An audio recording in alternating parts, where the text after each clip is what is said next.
Acne. How many of you have acne right now as an adult? How many of you suffered with acne? How many of you have a teenager or a kid with acne? Look, we're gonna cover the reasons why acne is here, the reasons why we in medicine don't know how to fully treat acne, and I'm gonna give you as if I'm over here on the other side of the table, you come to my office and you say, hey doc, I need help with acne. I'm gonna give you the way that I would treat acne as a doctor. A holistic, integrative, functional, naturopathic doctor with all of the tools across the board. You are gonna learn it today. I can't wait for you to listen. Let's get to this awesome, awesome episode. All right, knowledge bomb time. Acne. How many of you out there hear that word and maybe have some PTSD about your high school years or middle school years, junior high, whatever it may be? How many of you might have some trauma now because you're suffering with adult acne? And when we think about acne, especially in medicine and dermatology, we look at it at its end stage. We don't really get to the root. Because how many of you have been to the dermatologist, whether you were younger or now, and the dermatologist has stopped and said, hey, you have acne, and here are the many roots of acne. We need to understand what's happening with you. Let's take a big, I'm like giggling to myself because I know no dermatologist has ever done that unless they're a functional dermatologist. But let's take a big picture for you. Let's take all of the tests, see how your gut's doing, what's your inflammatory state. Tell me about your diet. Let's think about why you have acne. Because acne, for all intents and purposes, is the manifestation of something that is downstream of something that is brewing upstream, maybe for many years. So we need to talk about why we have acne, why we get acne. If you have kids with acne, this is the exact show. What I'm gonna tell you here is all of the picture of acne. We're gonna understand the why, right? Get all the knowledge.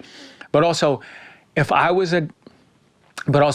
your doctor and you came to me and you say, hey, Dr. G, I have acne, I need to know what to do.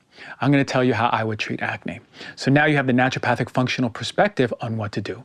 When it comes to acne, it's estimated that around 85% of people between the ages of 12 to 24 experience at least minor acne.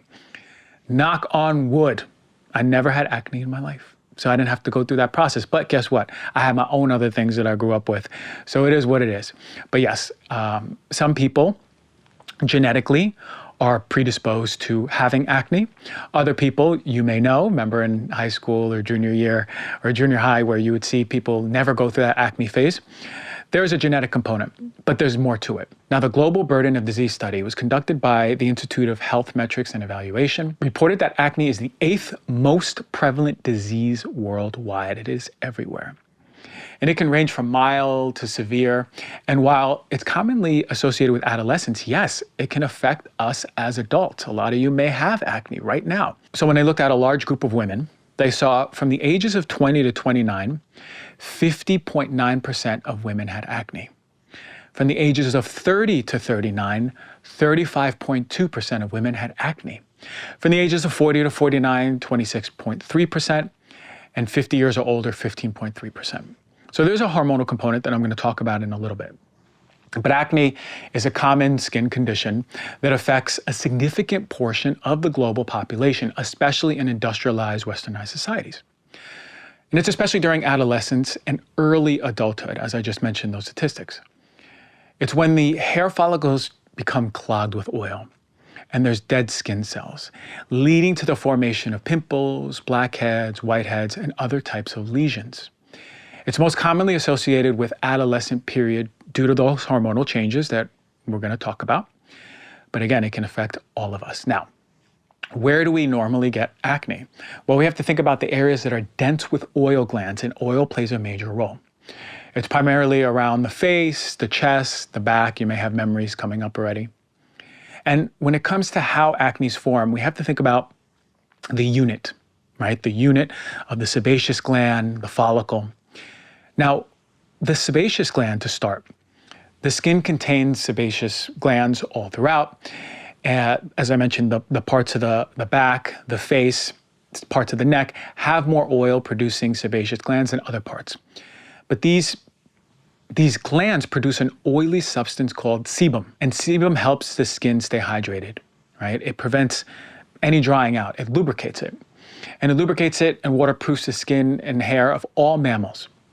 But also sebum, interestingly enough, is a transport medium for pheromones, also toxins and other molecules on the skin surface.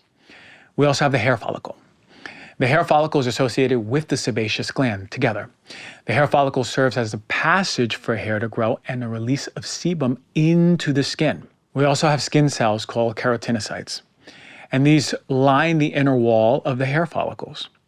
And these cells, along with the sebum, can create a plug, and that's what can block the hair follicle. Now, this plug ain't a good thing, because a clogged follicle creates a really nice environment for bacteria, particularly a special bacteria called Propionibacterium acnes, P. acnes. And this is where it thrives. And when the bacteria is having a feast on this sebum, and it's causing more inflammation and the formation of a lesion that we call acne. So remember I said downstream. All this stuff is brewing for a while before we see the pimple. So you might notice you've had different types of acne lesions. Blackheads, these are called open comedones. They're pores containing trapped sebum and dead skin cells. And a lot of us think that the head is black because of dirt, but it's actually not. The color black is due rather to the oxidation of sebum, right, the oil. Whiteheads are the closed comedones, and they're similar to blackheads, but they're closed. So because they're not being exposed to air, they're not oxidizing like that, and then you're having white bumps on the skin. Then you have papules. These are the small little red inflamed bumps that can be sensitive to touch. Some of you have had those. I know I've had 1 or 2 or maybe 10 of those in my life. Pustules are the red ones that are inflamed with a white or yellow center containing pus. This is when, people want to pop them, right? Nodules, these are large, painful, solid lesions beneath the skin surface. I've actually had these before. They hurt. And sometimes I would see them in my jaw. I often see them appear on the jaw of people. And cysts are the deep, painful, pus-filled lumps. And these are the ones that can lead to acne scarring. So the question is, why? What's leading to this process for some people and not the others? So why? It could be different reasons. The hormonal changes, genetics, could be due to medications and even lifestyle factors. But acne is a multifactorial skin condition. And this goes back to what I was just saying. Your dermatologist needs to understand that it's not the downstream thing and I'm going to give you antibiotics or steroid creams or any other medication to suppress this process. We have to think about what's happening as a whole. So we know that sebum is what the bacteria loves to feed on. But sebaceous glands are activated in different ways by different things. During adolescence, hormonal changes, particularly an increase in androgens like testosterone, can lead to the overproduction of sebum. And remember, excess sebum can contribute to the clogging of the hair follicle. And actually, we see patients with active acne are producing 59% more sebum. We know the process of clogged hair follicles with the excess of sebum. And we know once that sebum is trapped in the hair follicle, the bacteria P. acnes loves feeding on it, creates a feast, inflammation, and then we get the formation of the acne. When we think about this bacteria, I want you to think about it this way. It's a commensal bacteria, and it's on the skin surface of the pore. And when you look at a 1-day-old acne lesion, 68% of those lesions have this bacteria. And if you look at a 3-day-old one, 79% of the lesions have it. So we know that it is highly associated with acne. And actually, when they would apply topically this bacteria to unaffected skin, it would result in the formation of acne. So this is the driving force behind it. Or is it? What is the force behind it? Because we know sebum is there, but inflammation is the key component of acne. We know that when the hair follicles become clogged, the bacteria multiply, and then the immune response of the system kicks in, more inflammation, and there's a cycle that happens. You're getting more sebum, more bacteria, more acne. Sometimes the cycle is unstoppable, and then we have chronic acne. And we have inflammatory chemicals that are creating this downstream formation of acne. I'm going to talk a little bit more about this in the treatment section for inflammation. But I mentioned hormonal changes. We have to be aware, right? We see so much of acne is associated with puberty, right? And there's a reason. Because during puberty, there's changes in hormones, but also during menstruation and pregnancy or even certain medical conditions, they can contribute to acne.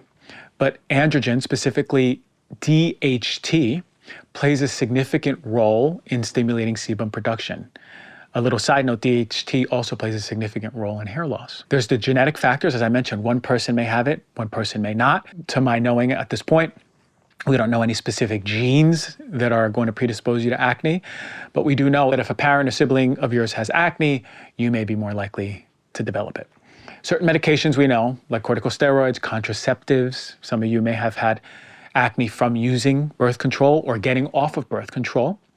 Drugs containing lithium, they can all have the development of acne as a side effect, but there's many other drugs too. And we know dietary factors play a major role. I'm going to go into that shortly. So when we think about acne, right? We know conventionally, you come into my office, I'm sitting there with a white coat. I'm a dermatologist and I work with antibiotics and corticosteroids. The likelihood that you're going to get one of those two for your acne is highly likely, right?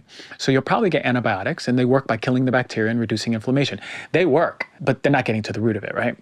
So topical antibiotics like clindamycin or erythromycin will be helpful. If you have really severe acne, they may have conversations with you about Accutane, which is a whole nother podcast and a whole nother conversation. But if you get to that point, you should really see a functional doctor, a naturopathic doctor before you even decide to take that. I know it can really affect your quality of life. But if you have inflammatory acne, there is a deep, deep, deep issue going on. Now, so we in medicine haven't necessarily pinpointed everything there is to do with acne and the why and how to treat it or cure it.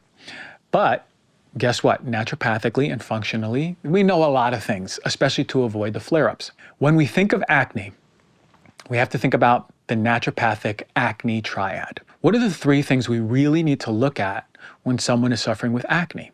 Well, liver detoxification, for sure, that inflammation piece.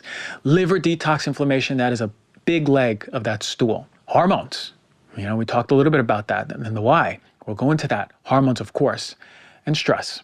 You'll see, or you'll remember, if you had acne, one of those three imbalance is likely worsening your acne or making it better. And, we thought it was just the bacteria creating more inflammation by the recruitment of your immune cells and more inflammation. But actually, we're starting to see that acne is more upstream even before the bacteria is present, an inflammatory state, inflammatory response. And maybe the person's expression of that inflammatory response is acne, genetically speaking.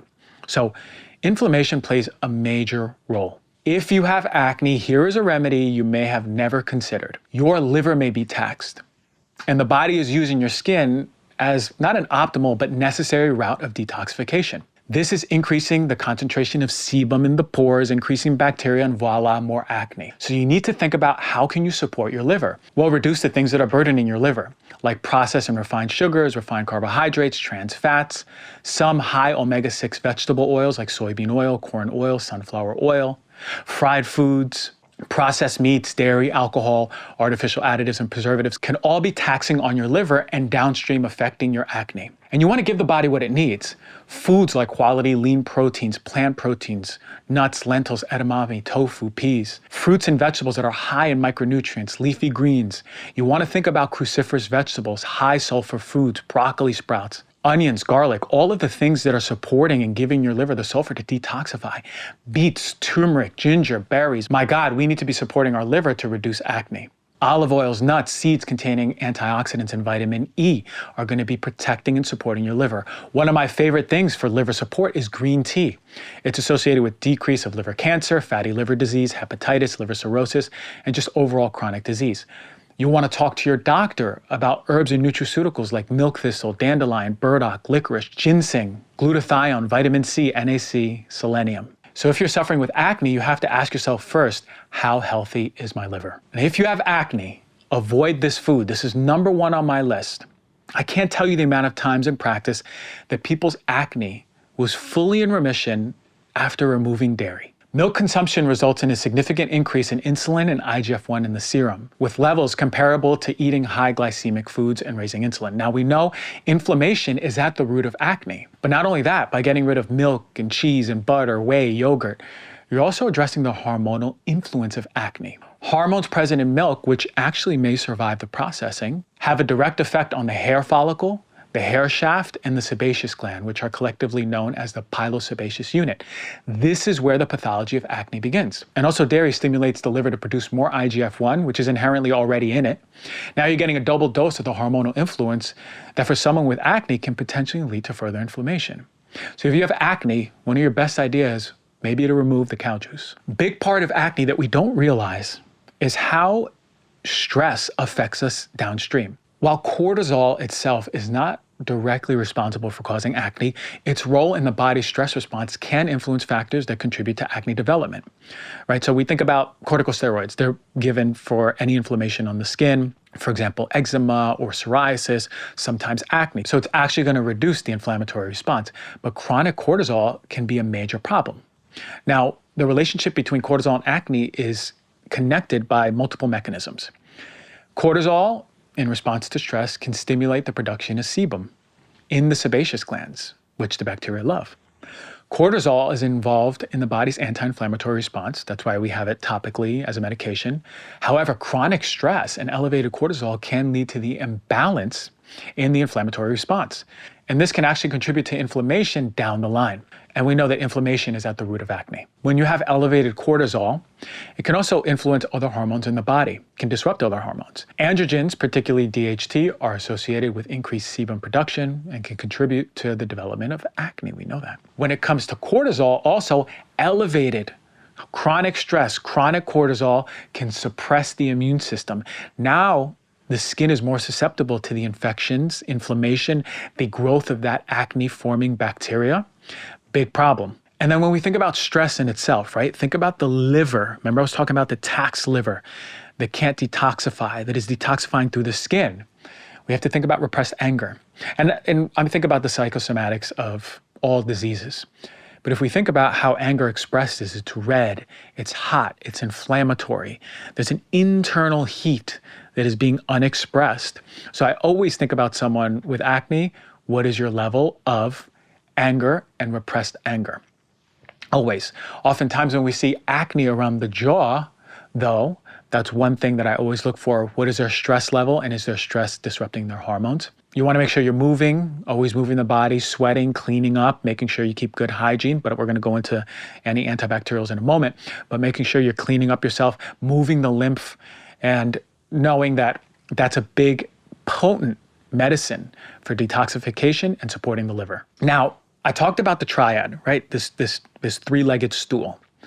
But, things change. And over time, I've actually saw other really important pieces to what can help reduce the acne cycle, put acne in remission, cure acne, right? And two other big pieces that over the years I've noticed is the implication of the skin biome, right? We have a massive skin biome, not as big as the gut biome, but very important, and the gut biome. We have to think about those two. So the skin biome is constantly under duress, especially by the way that we see hygiene, right? We have all of these scented, fragranced, hormone-disrupting, bacteria-killing soaps and shampoos and lotions and creams that we use without thinking how it's affecting our microbial diversity, and it's a problem. A lot of us use systemic antibiotics, which can actually affect our skin antibiotics. When you take these systemic antibiotics orally or it's applied topically, it can alter the balance of the skin microbiome. It's going to reduce a lot of the harmful bacteria that you're targeting, but also a lot of the beneficial ones too. And if you have prolonged or frequent use of antibiotics, this can be the problem. We also have to think about antiseptic and antibacterial products that a lot of us love using. These harsh antiseptic and antibacterial cleansers, soaps, sanitizers can not only strip the skin of its natural oils, but disrupt the microbial balance. And overuse of these can create a very harmful environment that can be lush for the overgrowth of really nasty bacteria that are causing acne. If you have acne, you cannot be using antibacterial soaps. It's a problem. And if your dermatologist is telling you this, bring this up or send my podcast and I'll take it up with them. Harsh cleansers or exfoliants, you want to make sure you're staying away from harsh cleansers, excessive exfoliants that can strip the skin of that natural protective layer and disrupt the microbiome. Topical steroids can help inflammation for the short term.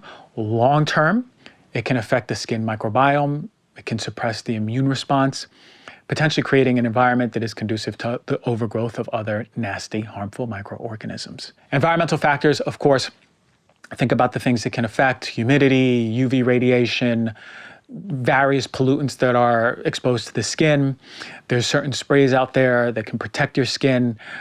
from different companies. Our skin is the first barrier to protect us, so we want to make sure that we are giving our skin the most amount of love to protect that really delicate microbial balance. Diet and lifestyle, we want to stay away from a poor diet, high in sugars and processed foods, all the lifestyle factors, lack of sleep, inadequate hydration, they can all contribute to imbalances. And actually, you may have not thought about this, but frequent and hot showers, especially with harsh soaps, can strip the skin of the natural oils and disrupt that microbiome. Hot water can be drying and may contribute to the environment where harmful microorganisms live. So you want to make sure you maintain a healthy skin microbiome. It's super essential to overall skin health and function.